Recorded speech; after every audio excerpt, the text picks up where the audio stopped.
Hello and welcome to Dave the Suit Betting, day 2 of Royal Ascot. Well, yesterday Rosalien got beat by a nose. I think it was racing against Pinocchio in a very, very slowly run race. Docklands, the course specialist, beat it, which kind of wasn't that surprising, I suppose, considering the slow pace of the race. And then I had a bit of a tickle with the placed horse in the next race, which I did manage to get 18 to 1. If you did play at the 8s each way, it did SP at 5 to 1 and it came 4th. But my second selection in the Getting Out Stakes at Thirsk in the 520, King's Crown, advised at 7 to 2, some gamble. It actually touched 2 to 1. It SP'd at 9 to 4. And I hope everyone beat the SP, and I hope everyone at least got some of the money back if they were losing at Royal Ascot. So today, got 2 selections at Royal Ascot and 1 selection for the Getting Out Stakes.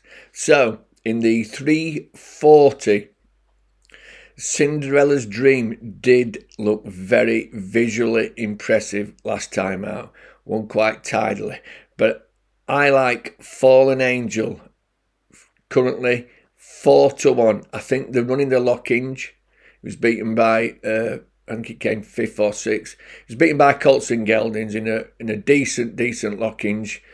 And I just think, back against her own sex, at 4 to 1, it did look like a prep race.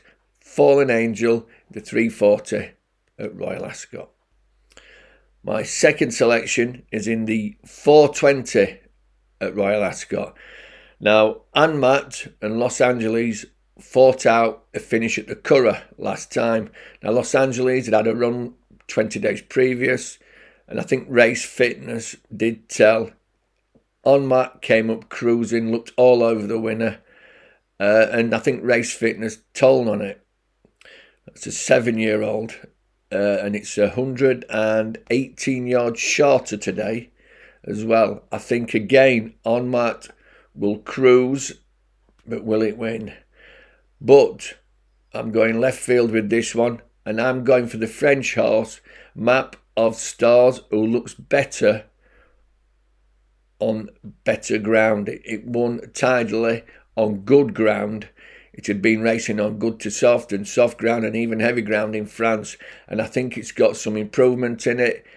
It is a ready winner on good ground. And I'm going for Map of Stars in the 420 at a freely available 7 to 2.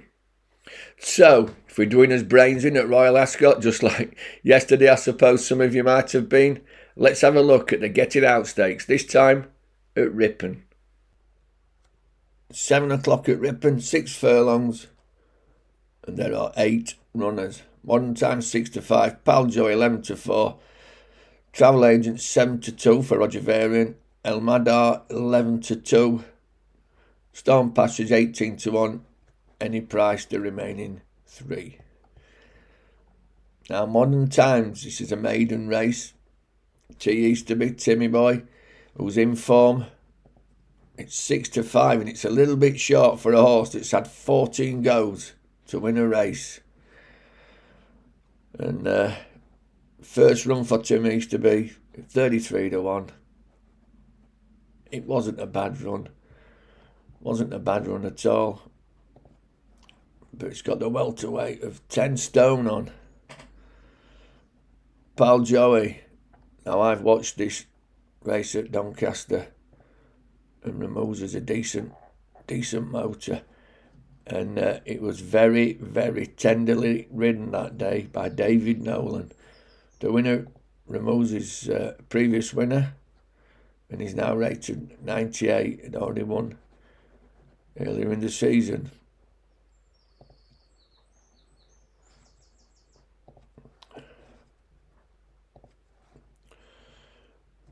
Travel Agent, Roger Varians. It got absolutely annihilated. 15.5 lengths over what was 7.5 furlongs roughly at Lingfield. Might do better over this shorter trip. And then we've got Almeida, which, quite frankly, didn't handle the track at Brighton, but it wasn't a great race.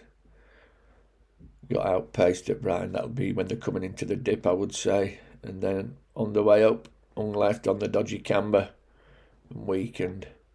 And that was over 6. Fast track Brighton up until that last 100 yards or so. But my selection at a nice 11-4, what could be the get out of trouble stakes at Ripon, is Pal Joey. So that's the race.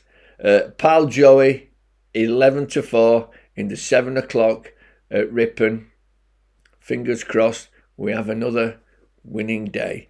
Remember, it's the winning, not the taking part, that counts. You don't have to have a bet in every single race. This is Dave the Soap with words of wisdom. Bye for now.